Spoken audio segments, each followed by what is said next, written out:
Blackstone Audio presents The Last Lion, Winston Spencer Churchill, Volume 1, Visions of Glory, 1874 to 1932, by William Manchester. This book is read by Frederick Davidson. The Preamble. The Lion at Bay.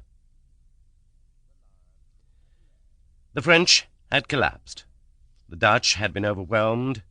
The Belgians had surrendered. The British army, trapped, fought free, and fell back toward the Channel ports, converging on a fishing town whose name was then spelled Dunkirk, Dunkerque. Behind them lay the sea.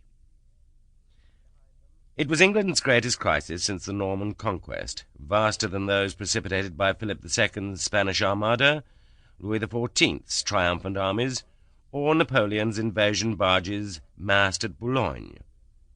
This time Britain stood alone. If the Germans crossed the Channel and established uncontested beachheads, all would be lost. For it is a peculiarity of England's island that its southern weald is indefensible against disciplined troops.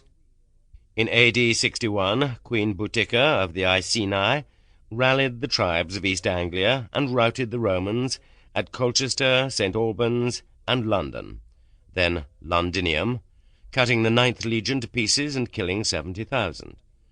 But because the nature of the southern terrain was unsuitable for the construction of strong points, new legions under Paulinus, arriving from Gaul, crushed the revolt, leaving the grief-stricken queen to die by her own hand.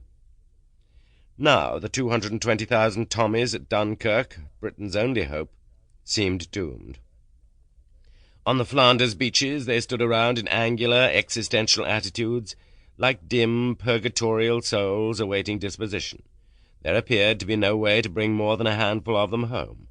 The Royal Navy's vessels were inadequate. King George VI has been told that they would be lucky to save 17,000.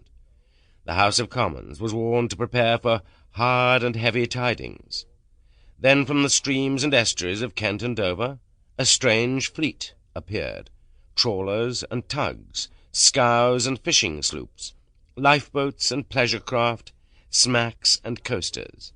The island ferry, Gracie Fields, Tom Sopwith's America's Cup challenger, Endeavour, even the London Fire Brigade's fire float, Massey Shore, all of them manned by civilian volunteers. English fathers sailing to rescue England's exhausted, bleeding sons. Sample complete.